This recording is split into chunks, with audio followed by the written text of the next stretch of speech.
ETV live మానస ప్రేక్షకులకి నమస్సులు. నేను doctor B Madhusudan Reddy, కవి, రచయిత మరియు వ్యక్తిత్వ వికాస శిక్షకులు, కరీంనగర్ నుంచి వచ్చాను. ఈరోజు మనం చర్చించుకోబోయే అంశము విద్యార్థుల అలవాట్లు, ప్రగతికి మెట్లు. నేటి ప్రపంచ జనాభా 770 కోట్లకు చేరింది. ఈ 770 కోట్ల జనాభాలో నేను ఒకరిని అనుకున్నప్పుడు నా ప్రత్యేకత ఏమిటి అనేది ఇప్పుడు మనం ప్రశ్నించుకోవాలి. మనం ఒక ఆధార్ సెంటర్కి వెళ్ళినప్పుడు మన వేలి ముద్రల్ని మరియు ఐరిస్ రేఖల్ని వాళ్ళు రికార్డ్ చేస్తారు, నేత్రాలని కూడా రికార్డ్ చేస్తారు. అంటే ప్రపంచంలో 770 మందిలో నాలాంటి వేలి ముద్రలు మరియు ఐరిస్ రేఖలు ఉన్నవారు మరొకరు కనిపించరు. అది నా ప్రత్యేకత అని నేను గర్వంగా అనుకున్నప్పుడు ఆ ప్రత్యేకత నిలుపుకోవడానికి మనం చేయాల్సిన ప్రయత్నం ఏమిటో మనం ఇప్పుడు ఆలోచిద్దాం. అరిస్టాటిల్ గారు ఒక మంచి కొటేషన్ చెప్పినారు. మనం మళ్ళీ మళ్ళీ చేసే పనులే మనం ఏమిటో తెలియచేస్తాయి. గొప్పతనం అనేది ఒక క్రియ మాత్రమే, కానీ మనం ఎదగడానికి అవసరం పడేది అలవాట్లు మాత్రమే అనేది దాని భావన. అలవాట్లు అనేవి లేని మనిషి అంటూ ఉండడు. అందరికీ అలవాట్లు ఉన్నాయి, అలవాట్లు చాలా ఉంటాయి. ఉండవలసిన అలవాట్లు ఏమిటి, ఉండకూడని అలవాట్లు ఏమిటి అన్నది మాత్రమే ఇక్కడ మనం విశ్లేషణ చేసుకోవాలి. మనం అలవాటు అంటే ఏమిటో అని ప్రశ్నించుకున్నప్పుడు ఒకే పనిని సమయానుసారము మళ్ళీ మళ్ళీ అప్రయత్నంగా సునాయాసంగా చేయగలగడం అనేదే అలవాటు కిందికి వస్తుంది. ఒక పని అలవాటైనప్పుడు ఇతరులకు అది ఎంత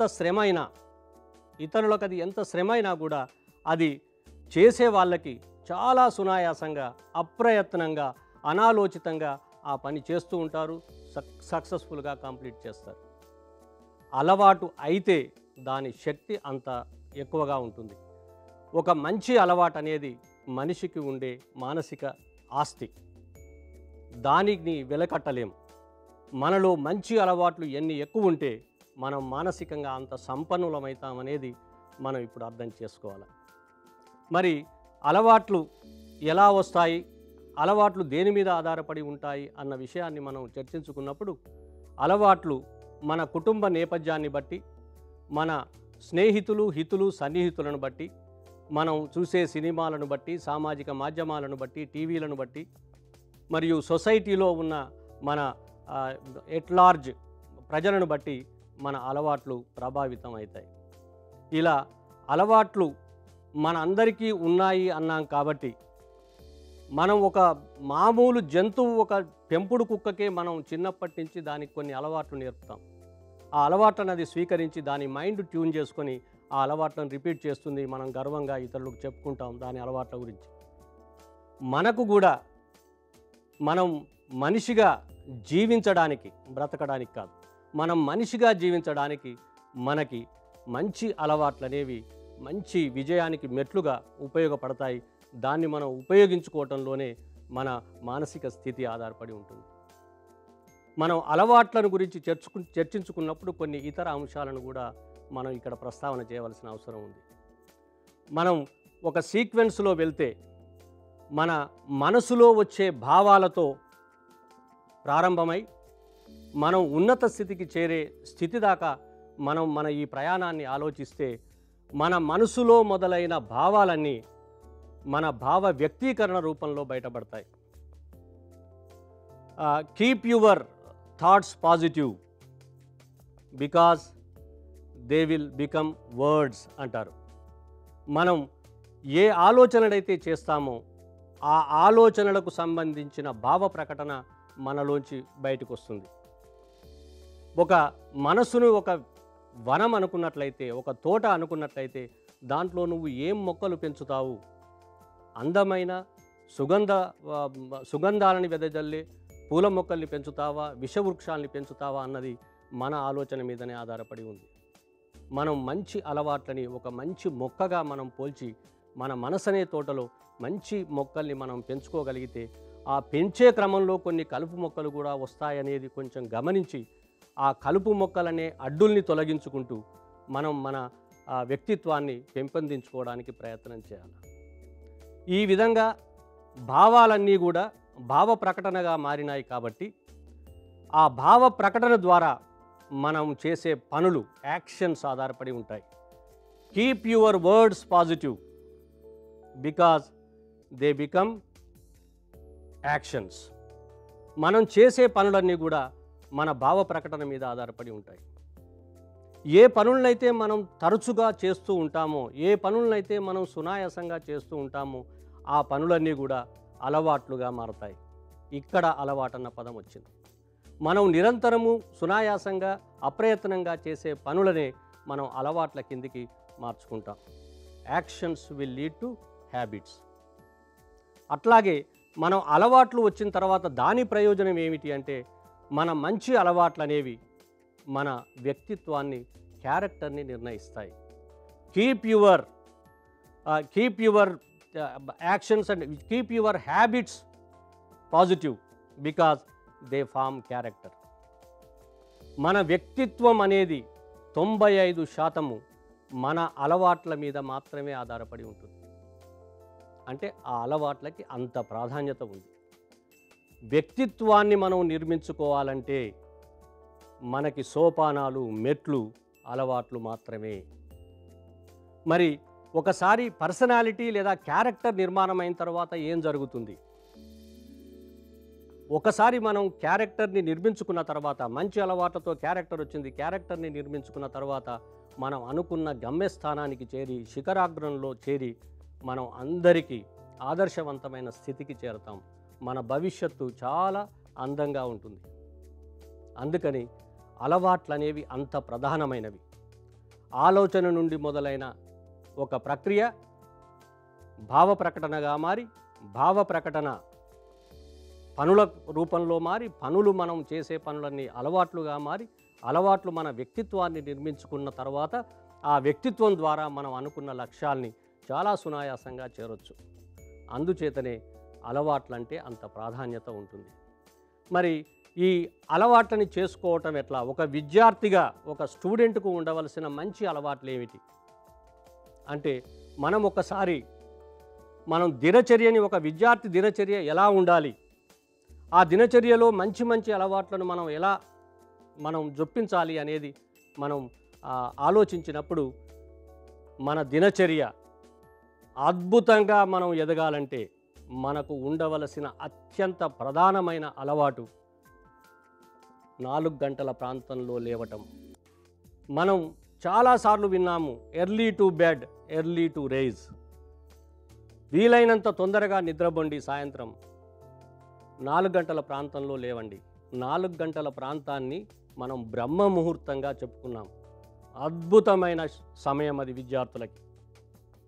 ఆ సమయంలో ఎవరైతే లేస్తారో 4 గంటల నుండి 7 గంటల మధ్యలో ఉన్న ఆ 3 గంటల వ్యవధిని మనం చదువుకోవడానికి, మనం ప్రిపేర్ కావడానికి ఇవ్వగలిగితే మిమ్మల్ని అడ్డుకునేవారు ఎవరు ఉండరు.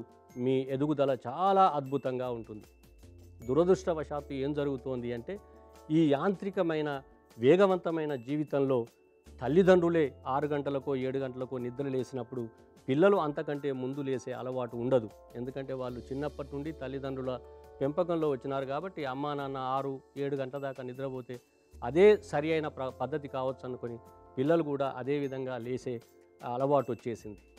మరి ఇప్పుడు ఒకవేళ నాకు 4 గంటలకు నిద్ర లేసే అలవాటు లేదు అని నేను అనుకున్నప్పుడు ఆ అలవాటును నేను ఎలా చేసుకోవాలి?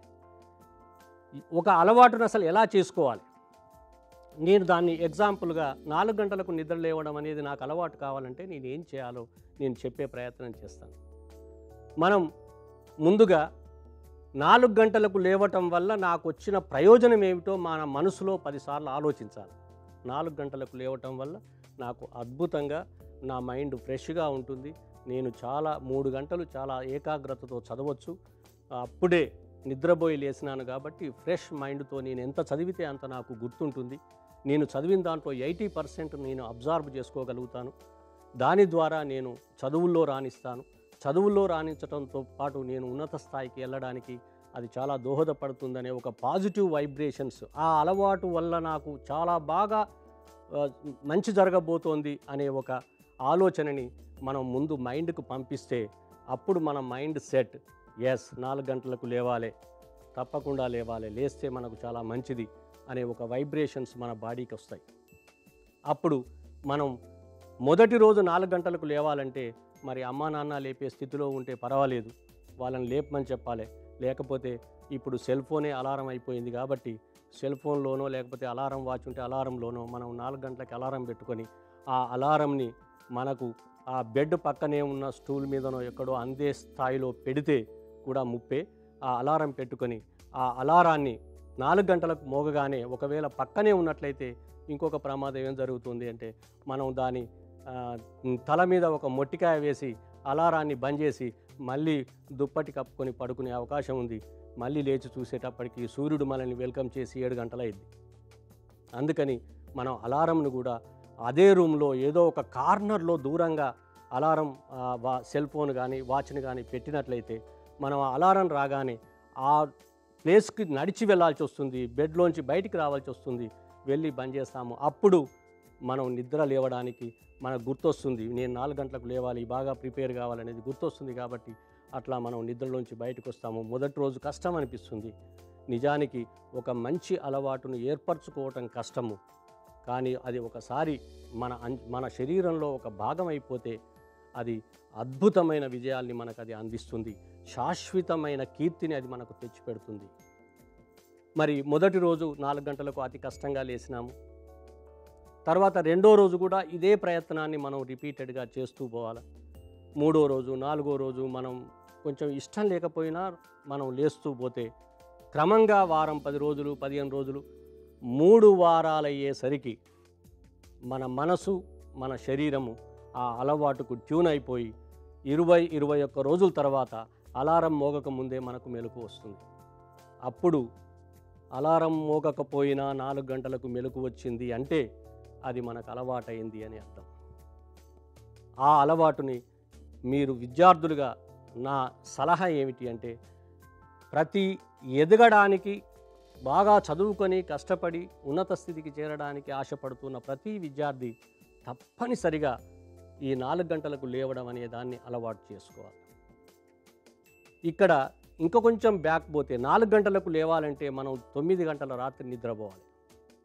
ఎందుకంటే ఒక వ్యక్తి నిద్రపోవడానికి కనీసం 7 నుంచి 8 గంటల సమయం కావాలి. 7 గంటలు నిద్రపోకపోతే అనారోగ్యం అయింది. కాబట్టి మనం 9 గంటలకు పడుకుంటే 7 గంటల నిద్ర అంటే మళ్ళీ 4 గంటలకు లేస్తాము. అందుకనే ఎర్లీగా పడుకుంటే ఎర్లీగా లేస్తాము. 12 గంటలకు పడుకున్నాం అనుకోండి, తెల్లారి 7 గంటలకు లేస్తాము. సూర్య నమస్కారం, చాలామంది విద్యార్థులు నిజానికి సూర్యోదయం అనే ఒక అద్భుతమైన దృశ్యానికి దూరం అవుతున్నారు. 7 గంటలకు లేస్తున్నారు, అప్పటికే సూర్యుడు బయటకు వస్తాడు. సూర్యోదయాన్ని చూడని జీవితం మన జీవితం అయిపోయింది అనేది ఒక బాధగా మనకు కనిపిస్తుంది. ఆ 4 గంటలకు లేవడం అనే అలవాటుని విద్యార్థులందరూ తప్పనిసరిగా చేసుకోండి. దినచర్యలో 24 గంటల్లో అద్భుతంగా చదవడానికి అనువైన సమయము ఉదయం 4 గంటల నుండి 7 గంటలు. 7 గంటల తర్వాత మన దినచర్య స్టూడెంట్గా ఏముంటుంది? స్కూల్కు ప్రిపేర్ కావాలి, స్నానాలు చేయాలి, స్కూల్కు రెడీ కావాలి, అమ్మ బ్రేక్ఫాస్ట్ చేస్తుంది, అది తినాలి, స్కూల్కు వెళ్తాం. స్కూల్లో మళ్ళీ 4:30-5 దాకా స్కూల్లో గడుపుతాము. స్కూల్లో క్లాసులన్నీ అటెండ్ చేస్తాము. డ్రిల్ పీరియడ్లో తప్పనిసరిగా అవుట్డోర్ గేమ్ ఆడాలి. చెమట వచ్చే ఏదో ఒక క్రియని మనం చేయాలి. మనకు ఏదో ఒక అవుట్డోర్ గేమ్ మీద ఆసక్తి ఉంటుంది. ఆ అవుట్డోర్ గేమ్ని కంపల్సరీ ఆ 40 మినిట్స్ పీరియడ్ ఉంటే 40 మినిట్స్ కంపల్సరీ ఆడాలి. ఆడి శరీరాన్ని పటిష్టపరచుకోవాలి. సంపూర్ణ ఆరోగ్యము అంటేనే శారీరక మానసిక పటిష్టతే సంపూర్ణ ఆరోగ్యం. జ్వరం లేకపోవడం ఆరోగ్యం కాదు. శారీరకంగా మానసికంగా మనము సుసంపన్నులమైతేనే మనకు ఆరోగ్యము ఉన్నట్లు లెక్క. మరి స్కూల్ నుంచి ఇంటికి వచ్చిన తర్వాత మనకు ఉండవలసిన అలవాట్లు ఏమిటి? నేను ఆల్రెడీ 2 అలవాట్లు చెప్పినాను. ఉదయం 7 గంటలకు 4 గంటలకు లేచి 7 గంటలకి దాకా చదువుకోవటం. మరి కొంతమంది విద్యార్థులకి గంట చదవగానే ఇక నిద్ర వచ్చినట్లు అవుతుంది, లేకపోతే ఏం అర్థం కాదు, ఇట్లా కొంచెం బాధపడుతుంటారు కంటిన్యూస్గా. ప్రతి 1 అవర్‌కి ఒక 5 మినిట్స్ బ్రేక్ ఇచ్చి మళ్ళీ చదువుకోవటం అనేది, అది కూడా మనం ఇదే ప్రకారం రోజు మనకు లేకపోతే, ఒకవేళ కంటిన్యూస్గా 3 అవర్స్ చదివే అలవాటు లేకపోతే, అది కూడా ఇప్పుడు నేను చెప్పినట్లుగా ఒక 3 వారాలు ప్రాక్టీస్ చేస్తే మీరు 3 గంటలేం కర్మ 10 గంటల దాకా కూడా, రోజులో 15 గంటలు కూడా ఏకదబ్బిగిగా చదవగలిగే స్థాయికి మనం వస్తాము. మన శరీరం అంత అద్భుతమైంది.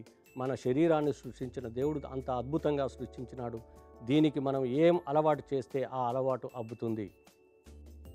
ఇక్కడ ఒక కంప్యూటర్ లాంగ్వేజ్లో ఒక వర్డ్ ఉంది, గీగో అని, GIGO. అదొక ప్రిన్సిపల్. నిజానికి కంప్యూటర్లో దాని మీనింగ్ ఏమిటి అంటే గార్బేజ్ ఇన్, గార్బేజ్ అవుట్.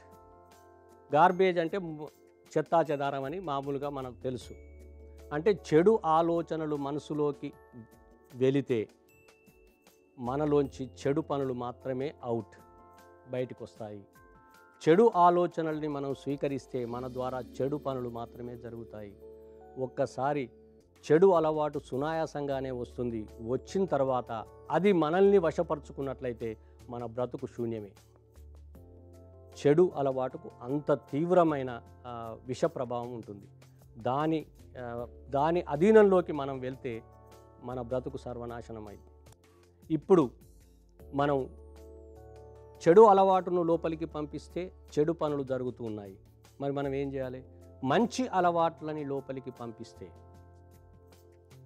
మంచి పనులు చేయడానికి మనం ఆసక్తిని చూపుతాం. సానుకూలమైన ఆలోచనలు లోపలికి పంపిస్తే సానుకూలంగా మనం మాట్లాడడము, సానుకూలమైన ప్రవర్తనని కలిగి ఉండడం కలుగుతుంది. అంటే ఏది మనం లోపలికి పంపిస్తే అదే మనకు యాక్షన్ రూపంలో బయటకు వస్తుంది. అందుకని మనం చెడు అలవాటు అనేది మనల్ని సర్వనాశనం చేసే ఒక విష అలవాటు కాబట్టి, మనలో ఏమైనా బలహీనతలు లేదా చెడు అలవాట్లు ఉన్నట్లయితే వాటిని మనం స్లోగా, ఒకటే రోజులో అది ఎట్లాగూ మనం కోల్పోలేము. అది స్లోగా వాటిని తగ్గించుకోవాలి. చెడు అలవాటును స్లోగా తగ్గించుకుంటూ మనకు లేని మంచి అలవాట్లు అనుకున్న వాటిని మనం గమనించి వాటిని కూడా అలవాటు చేసుకుంటే, చెడు అలవాట్లను తగ్గించుకోవడం అనేది ఒక పార్శ్వం అయితే, మంచి అలవాట్లను పెంచుకోవడం అనేది మరొక పార్శ్వం. వ్యక్తిత్వ వికాసము అంటే నా దృష్టిలో చెడు అలవాట్లని స్లోగా తగ్గించుకుంటూ మంచి అలవాట్లను పెంచుకోవటమే వ్యక్తిత్వ వికాసము. అంటే అలవాట్లు మంచివి పెరిగితే మన విజయ సోపానాలుగా మారతాయి, అవి మన ప్రగతికి మెట్లుగా మారతాయి. ఈ విధంగా మనం మంచి అలవాట్లని చేసుకొని, మనం మంచి అలవాట్లు చేసుకున్న తర్వాత అవి శాశ్వతంగా మన వెంట వస్తాయి. మనం ఒక కారు డ్రైవింగ్ నేర్చుకునేటప్పుడు చాలా రోజులు కష్టపడతాం. కారు డ్రైవింగ్లో ఒక కాలు యాక్సిలేటర్ మీద ఉంటుంది, ఒక కాలు బ్రేక్ మీద ఉంటుంది, ఒక హ్యాండ్ స్టీరింగ్ మీద ఉంటుంది, ఒక హ్యాండ్ ఏమో గేర్ల మీద ఉంటుంది. అంటే బాడీ సమన్వయం ఎంత ఉండాలి కారు నడపాలంటే? ఆగాలనుకుంటే ఒక కాలు ఆపాలి, గేర్ మారాలి, ఇన్ని బాడీ సమన్వయం కావాలి, మైండ్ ఇన్స్ట్రక్షన్స్ కావాలి. అంటే బాడీ మైండ్ సమన్వయం అయితేనే డ్రైవింగ్ వస్తుంది. ముందు మనం చాలా పొరపాట్లు చేస్తాము. కారు అనుకున్న స్థాయిలో మనం నడపలేము. అప్పుడప్పుడు అనుకొని చిన్న డాష్లు ఇస్తాము. తర్వాత కొన్ని రోజులకు అది అలవాటైంది, చాలా అద్భుతంగా ఉంటుంది. ఒకసారి కారు తోలడం అలవాటైన తర్వాత మనం మిత్రులను కూర్చోబెట్టుకొని మనం కారు డ్రైవింగ్ చేస్తూ ఉన్నప్పుడు మన కాళ్ళు ఎటుపోతున్నాయి, మన చేతులు ఎటుపోతున్నాయి అనే ఆలోచన ఉండదు. వాళ్ళతో మాట్లాడుతూ ఉంటాము. కారు ముందు పోతూనే ఉంటుంది, అది బ్రేక్లు వేస్తుంది, యాక్సిలేటర్ రేజ్ చేస్తుంది, గేర్లు మార్చుతుంది. కానీ మనం ఇన్స్ట్రక్షన్స్ ఇస్తున్నామా లేదా మనకు తెలియదు. ఆటోమేటిక్గా మన బాడీ ఆ డ్రైవింగ్లోకి, మన బాడీ మైండ్ డ్రైవింగ్లోకి వెళ్తుంది. మనం మన ఫ్రెండ్స్తోని హ్యాపీగా మాట్లాడుకుంటాము, మంచి ఇయర్ ఫోన్స్ పెట్టుకొని ఏదైనా పాట వింటూ డ్రైవింగ్ చేస్తాము. దీన్ని బట్టి అర్థమైంది ఏమిటి అంటే, అలవాటైన తర్వాత అప్రయత్నంగానే ఆ పని చాలా సులభంగా ముందుకెళ్తుంది. అంటే ఒకసారి అలవాటైతే ఇతరులకు అది కఠినం అనిపించిన ఆ అలవాటైన వ్యక్తికి మాత్రం చాలా అది అద్భుతాలని మనకు తెచ్చిపెడుతుంది. మనం భవిష్యత్తులో అనుకున్నది సాధించాలంటే మనం చేయవలసింది ఇప్పుడు చేయవలసిన పని మన అలవాట్లను మార్చుకోవటం. Without change in habits future cannot change. అంత పవర్ హ్యాబిట్కి ఉంటుంది.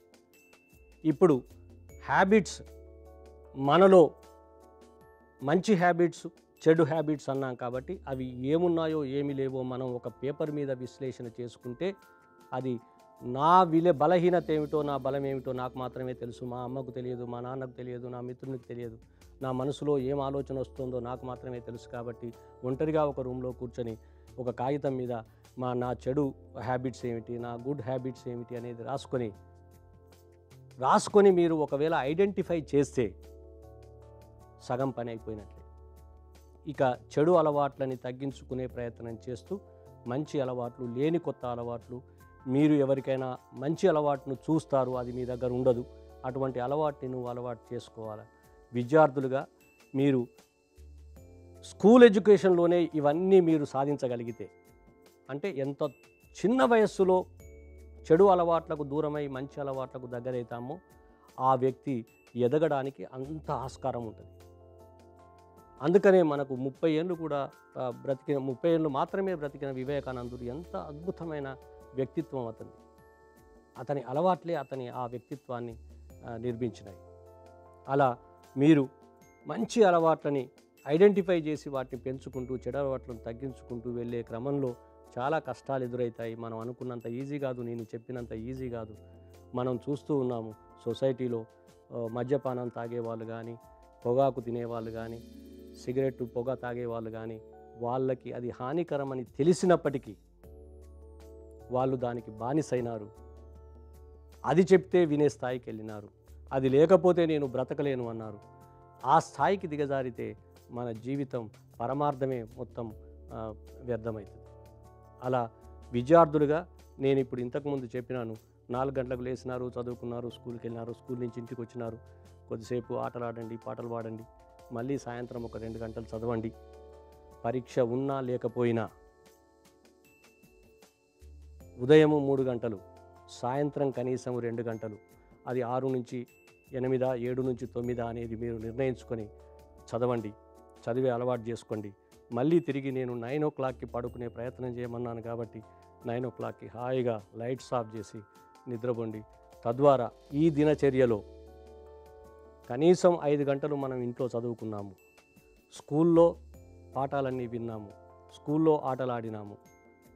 సండేస్ ఏమైనా వచ్చినట్లయితే ఒక 2 గంటలు ప్లే గ్రౌండ్కి వెళ్ళి మీ ఇష్టం వచ్చిన ఆటని, అవుట్డోర్ గేమ్ని ఆడుకోవచ్చు. ఎందుకంటే ఫిజికల్ ఫిట్నెస్ మనిషి ఎదుగుదలకు అంత important. Sound mind in sound body. అందుకని శరీర ఎదుగుదలకు కూడా మనం జాగ్రత్త వహిస్తూ మానసికంగా కూడా మనం సుసంపన్నులమై, జ్ఞానవంతులమై, విజ్ఞానాన్ని పోగు చేసుకొని వివేకవంతులమై, మంచి శిష్టాచారాలతో, మంచి సభ్యతా సంస్కారాలతో మనం ఎదగడం వల్ల మనకు సమాజము చాలా అద్భుతంగా మనల్ని రిసీవ్ చేసుకొని మనల్ని మార్గదర్శిగా, మనల్ని ఒక లీడర్గా సమాజం మనల్ని చూస్తుంది. అప్పుడు మన తల్లిదండ్రులు మనల్ని చూసి గర్వపడతారు. మన పేరుతో మన తల్లిదండ్రులు ఐడెంటిఫై అవుతారు. మన ఊరు ఐడెంటిఫై అవుతుంది, మన జిల్లా ఐడెంటిఫై అవుతుంది, మన రాష్ట్రం ఐడెంటిఫై అవుతుంది. అలా చాలా అతి సామాన్యమైన స్థితిలో ఉన్న వ్యక్తులు కూడా మంచి అలవాట్లతో ఉన్నత స్థితికి వెళ్ళే వాళ్ళని చూసినాము. ఇక్కడ విజ్ఞానము ఉంటే సరిపోదు, విజ్ఞానంతో పాటు మంచి అలవాట్లు తోడైతేనే ఆ విజ్ఞానానికి గుర్తింపు ఉంటుంది, ఆ మనిషి ఎదగడానికి అవకాశం ఉంటుంది, మంచి పేరు తెచ్చుకోవడానికి అవకాశం ఉంటుంది. అలా అలవాట్లన్నీ కూడా మీరు చాలా జాగ్రత్తగా ఆత్మవిశ్లేషణ చేసుకొని, స్వయ ఆవిష్కరణ చేసుకొని, మీలో ఉండే మంచి చెడుల్ని మీరు గుర్తించి చెడును తుడిచేస్తూ మంచిని పెంచుకుంటూ మంచి అలవాట్లని పోషిస్తూ మీరు జీవితాంతం విద్యార్థులుగా ఉన్నప్పుడే కాదు, జీవితాంతం కూడా ఒక 60 ఏళ్ళు, ఒక 70 ఏళ్ళ వయస్సులో ఉన్న వ్యక్తి కూడా ఈ మంచి అలవాట్లు చేసుకునే ప్రయత్నం చేయవచ్చు. ఈ అలవాట్లు అనేవి జీవితాంతం మన వెంట వచ్చేవి కాబట్టి ఆ మంచి అలవాట్లను మనం చేసుకుంటూ మనం మంచి విజ్ఞాన వివేక వినయ సంపన్నులమై ఎదిగి సమాజం ముందు గర్వంగా నిలబడి అందరినీ మనం అందరినీ మనం ఒక నాయకత్వ స్థితికి చేరి అందరిలో కూడా సంతోషాన్ని చూస్తూ మనం సంతోషపడుతూ be happy make others happy అనే ఒక స్లోగన్తో మనం ఎదిగి మనం మన జీవితానికి ఒక పరమార్థాన్ని, మన జీవితానికి ఒక విలువను మనం తీసుకొని రావాలని చెప్పి విద్యార్థులకు ఈ సందర్భంగా తెలియజేస్తూ ఈ అద్భుతమైన అవకాశం ఇచ్చిన ఈటీవీ లైఫ్ యాజమాన్యానికి కృతజ్ఞతని తెలియజేస్తూ ముగిస్తూ ఉన్నాను. Thank you.